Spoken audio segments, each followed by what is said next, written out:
Hello everyone, my name is doctor Saeed. इस lecture में हम कंटिन्यूटी ऑफ अ फंक्शन के बारे में पढ़ेंगे। इसकी डेफिनेशन है, a function F of x is said to be continuous at a point X is equal to A if it satisfies the following three conditions. ठीक है, एक फंक्शन एफ ऑफ एक्स दिया जाए और एक ही पॉइंट ए पे वो function को कंटिन्यूस कहा जाएगा अगर फंक्शन तीन कंडीशंस को पूरा करेगा। पहली कंडीशन है कि जो एफ ऑफ ए है ये एग्जिस्ट होनी चाहिए, F of A should be exist. इसका मतलब है कि आप उस फंक्शन के अंदर एक्स को ए से रिप्लेस करें तो कोई ना कोई आंसर प्रोड्यूस होना चाहिए, मतलब इन्फिनिटी नहीं आना चाहिए या वो रियल नंबर के डोमेन से बाहर ना निकल जाए, आयोटा या कॉम्प्लेक्स नंबर न बन जाए। आप जब उसके अंदर ए प्लग करें तो उसका आउटपुट आना चाहिए। ठीक हो गया। सेकंड ये है कि इसी पॉइंट पे उसकी लिमिट एग्जिस्ट करनी चाहिए। जो लिमिट है x tends to a of the function, ये भी एग्जिस्ट होनी चाहिए। ठीक है, लिमिट एग्जिस्ट होने का मतलब ये है कि इस पॉइंट पे उसकी जो लेफ्ट हैंड लिमिट है, लेफ्ट हैंड लिमिट वो बराबर आनी चाहिए राइट हैंड लिमिट की, अगर फंक्शन पीस वाइज के फॉर्म में दिया हुआ है। और वो जो लिमिट है, ऑफ कोर्स जो लिमिट की डेफिनेशन के मुताबिक जो उसकी लिमिट आएगी वो नंबर फाइनाइट होना चाहिए, डेफिनेट होना चाहिए, यूनिक होना चाहिए। तो हम कहते हैं वो लिमिट है वो उस पॉइंट पे एग्जिस्ट करती है। तो वो जो पॉइंट ए है जिस पे फंक्शन कंटिन्यूस होगा उस पे फंक्शन डिफाइन होना चाहिए, उसकी लिमिट एग्जिस्ट करनी चाहिए, उसकी फंक्शनल वैल्यू एग्जिस्ट करे और उसकी जो लिमिटिंग वैल्यू है वो भी एग्जिस्ट करे। और फिर तीसरी कंडीशन यह है कि जो ये दो वैल्यू आई हैं ये बराबर भी आए। मतलब तीसरी कंडीशन में है कि जो पहली कंडीशन का आंसर आया है और जो दूसरी कंडीशन का आंसर है वो सेम आना चाहिए। Limit F of X as X goes to A is equal to F of A की जो लिमिटिंग वैल्यू आई है नंबर टू कंडीशन से और जो उसकी फंक्शनल वैल्यू आई है, एक्चुअल वैल्यू आई है नंबर वन कंडीशन से, वो दोनों बराबर होनी चाहिए। अगर ये तीनों कंडीशन पूरी है तो हम कहते हैं कि जो फंक्शन है वो एफ ऑफ एक्स जो है वो एक्स ए पे कंटिन्यूअस है। तो देखिए जो तीसरी कंडीशन है, दोनों कंडीशन उसके अंदर ही है, तो तीसरी कंडीशन को चेक करना ही सिर्फ काफ़ी होता है।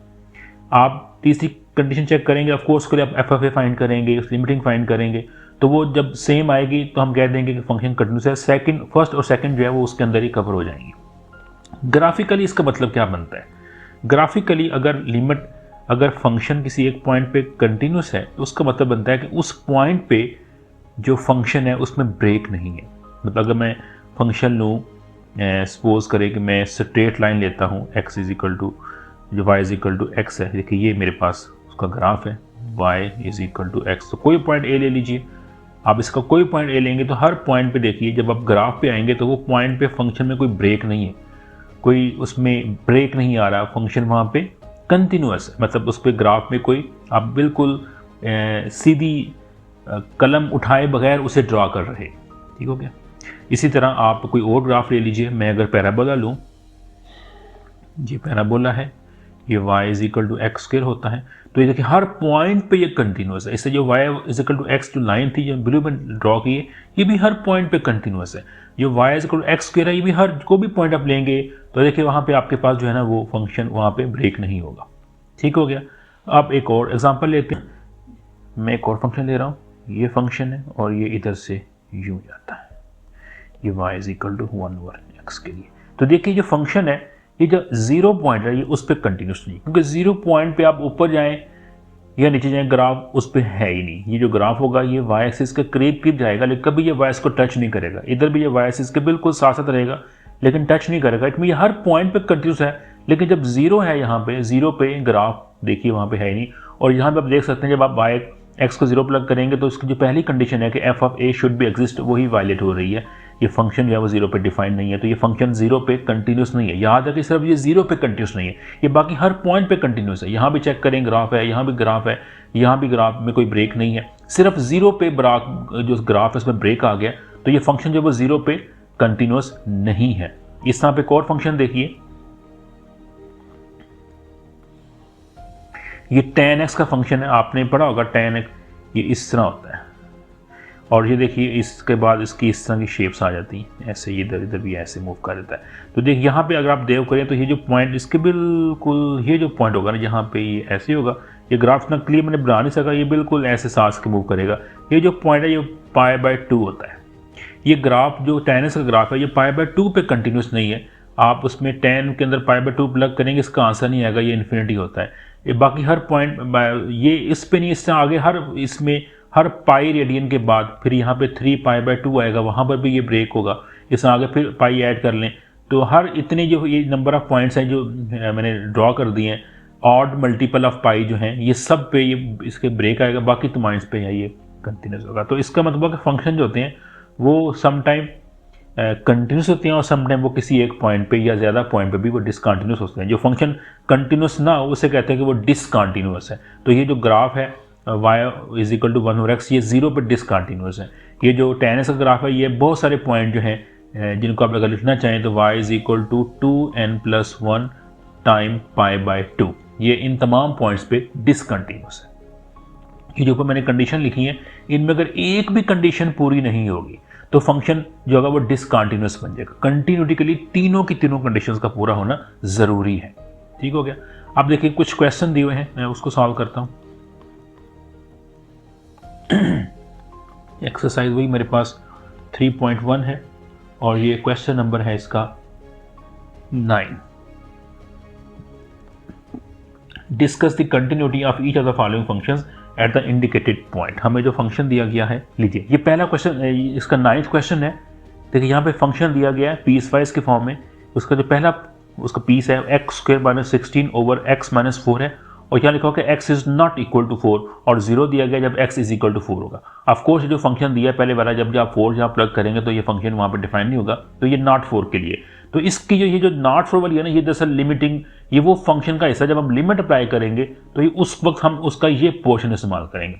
और इक्वल जो पोर्शन होगा जब फंक्शन की एक्चुअल वैल्यू फाइंड की जाएगी तब हम उसका ये पोर्शन इस्तेमाल करेंगे। ये हमें सब ये इंडिकेट कर रहा है कि अपने कौन सा हिस्सा फंक्शन के लिए इस्तेमाल करना है और कौन सा हिस्सा अपने लिमिटिंग फाइंड करनी है। लिमिट फाइंड करने के लिए लेफ्ट हैंड और राइट हैंड लिमिट यहाँ पे इफेक्ट नहीं होगी क्योंकि यहाँ पे नॉट इक्वल दिया हुआ था, दोनों के लिए वही इस्तेमाल किया जाएगा। हाँ, अगर फंक्शन जो है वो लेस देन की फॉर्म में या दिया जाता है कि एक्स लेस देन 4 है या ग्रेटर देन 4 है तो वहाँ पर उसकी हम लेफ्ट हैंड लिमिट फाइंड करते और राइट हैंड लिमिट फाइंड करते। यहाँ पे उसकी जरूरत नहीं है। तो देखिए हमने चेक करना है at the indicated point, point यहाँ पे 4 दिया हुआ है।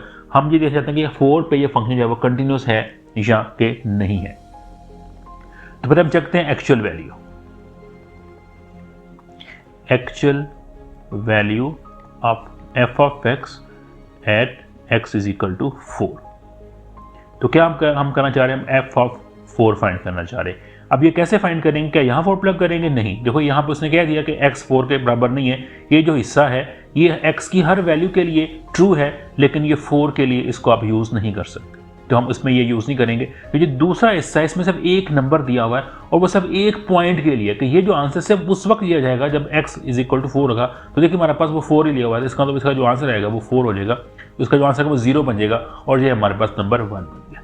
यानी इसकी जो फंक्शनल एक्चुअल वैल्यू है वो हमें गिवन है।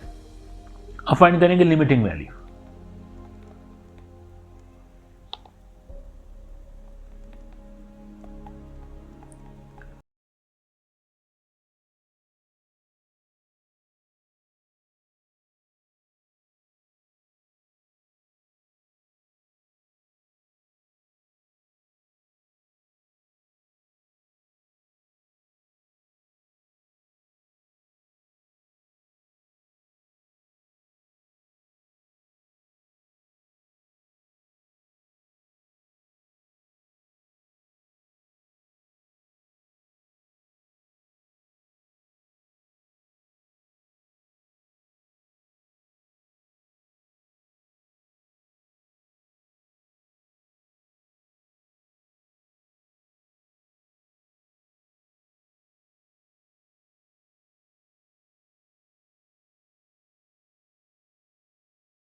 Actual value of f of x किस पॉइंट पे at x is equal to 2, इस पे हम इसकी फाइंड करेंगे एक्चुअल वैल्यू।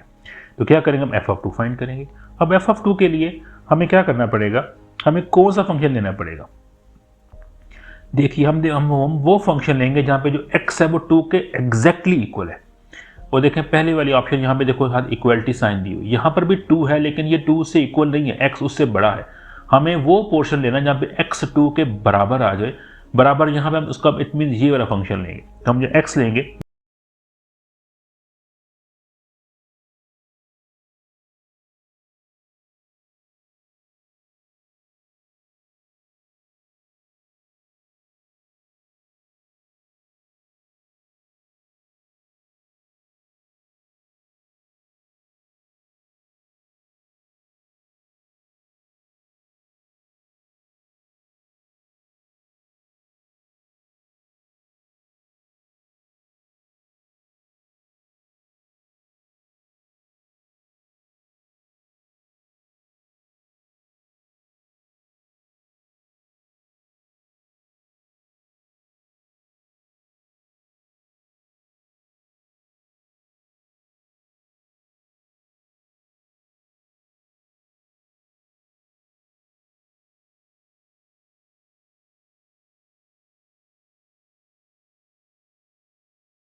ये ऐसा बनेगा, तो हम फंक्शन का ये पोर्शन लेंगे उसके लिए x माइनस 4 वाला। ये हम क्या लेंगे, x माइनस 4 लेंगे और प्लग करते लिमिट 2 माइनस 4, देखिए इसका माइनस 2 आ गया। अब हम फाइंड करेंगे उसकी right hand limit. For right hand limit limit x goes to 2 from right hand side, तो पार्शियल कर लेंगे आप function it is equal to limit x goes to 2, और यहाँ पे फंक्शन वो लेंगे। और इसका मतलब यहाँ पे क्या बनता है कि अगर x राइट पे है तो वो x जो होगा वो उस 2 से ग्रेटर होगा। अब ग्रेटर जब होगा तो ढूंढिए फंक्शन के अंदर ग्रेटर कहाँ पे आया हुआ, देखिए x यहाँ पे देखिए 2 से ग्रेटर है, तो उसका ये पोर्शन लेंगे एक्स स्क्वायर माइनस 6 वाला। तो यहाँ पे जो फंक्शन चूज करूंगा वो एक्स स्क्वायर माइनस 6 होगा। प्लग कीजिए लिमिट, x को 2 से रिप्लेस कर दीजिए, 2 का स्क्वायर माइनस 6, 4 माइनस 6, तो देखिए माइनस 2 आ गया। अब पहले आपने ये देखना है कि हमारी लिमिट एग्जिस्ट की भी है कि नहीं की है। लेफ्ट हैंड लिमिट क्या आ गई, सिंस लेफ्ट हैंड जो लिमिट है बराबर आ गई है राइट हैंड लिमिट के, या इसको यूं भी लिख सकते हैं कि limit x tends to 2 from left hand side of the function is equal to x goes to 2 from right hand side, और जो दोनों के आंसर आ गए वो माइनस 2 आ गए। चूंकि लेफ्ट राइट लिमिट बराबर आ गई तो इससे हम ये कंक्लूड करेंगे कि जो लिमिट है x टेंड्स टू जो 2 है ऑफ द फंक्शन ये एग्जिस्ट कर गई है और माइनस 2 के बराबर आ गई है। ये मेरे पास नंबर 2 बन गई, ये इसकी होगी लिमिटिंग वैल्यू। अब नंबर 1 देखिए, नंबर 1 देखिए इसकी जो एक्चुअल वैल्यू थी वो नेगेटिव 2 थी, और नंबर 2 पे जो उसकी लिमिटिंग वैल्यू थी वो भी 2 आ गई, नेगेटिव 2 आ गई। इसका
इज नॉट डिफाइंड।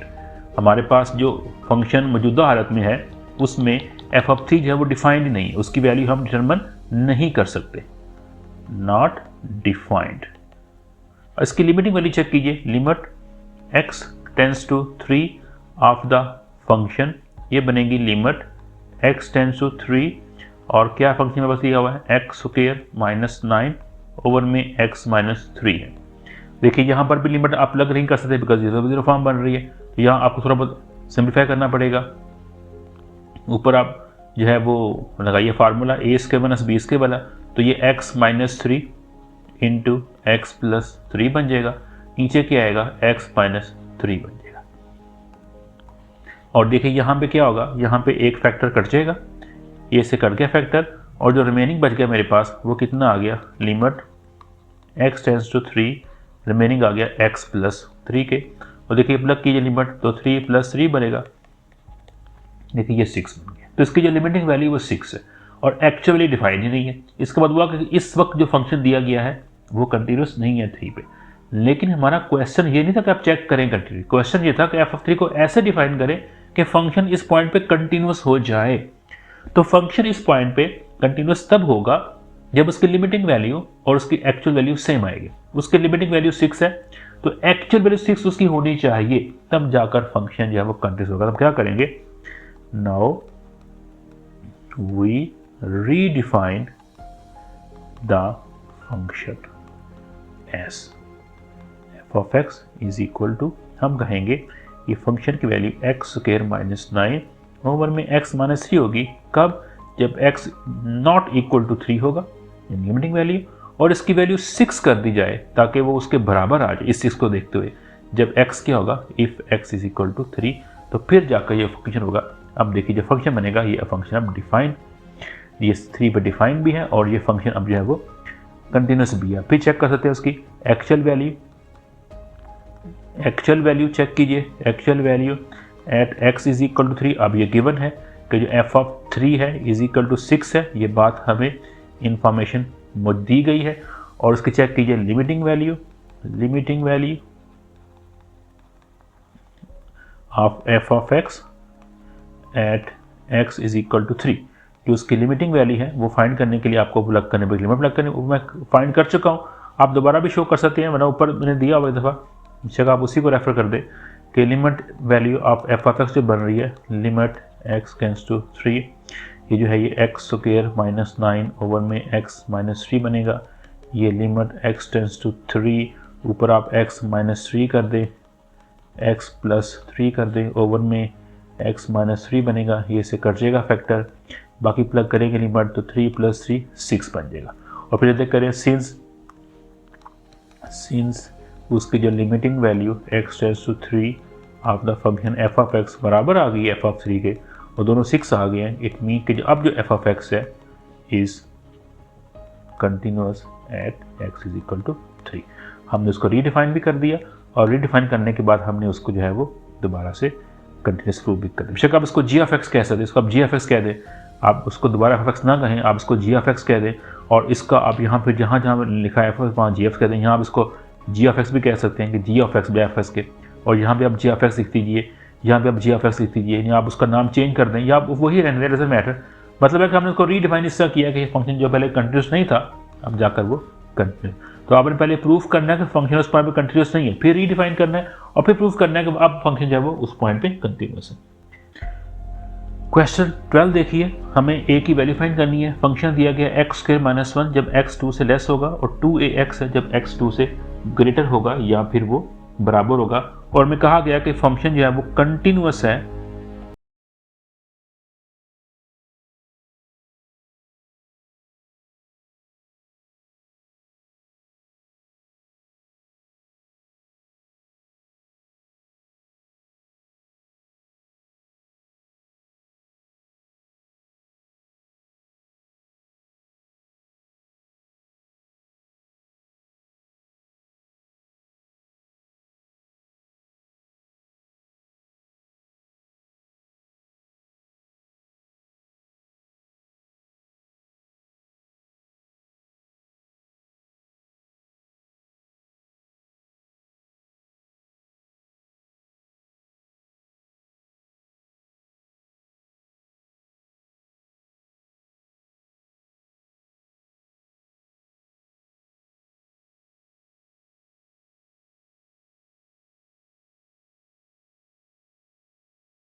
कंडीशन। अब लिमिट एग्जिस्ट करने का मतलब क्या होगा कि उस पॉइंट पे जो लेफ्ट हैंड लिमिट है x tends to 2 from left hand side बराबर आएगी limit x tends to 2 from right hand side. Limit exist करने का मतलब होता है कि उसकी लेफ्ट हैंड लिमिट और राइट हैंड लिमिट उसके बराबर आती। अब उसकी लेफ्ट हैंड लिमिट निकाल लीजिए। लेफ्ट हैंड क्या बनेगी, लिमिट x टेंस टू 2 और इस पर फंक्शन को लेंगे जहाँ पे x इस 2 से लेस होगा। तो देखिए इस पॉइंट पे फंक्शन जो x है वो उस 2 से लेस है, तो लेफ्ट हैंड लिमिट लेने के हम ये पोर्शन यूज करेंगे, ये बनेगा एक्स स्क्वायर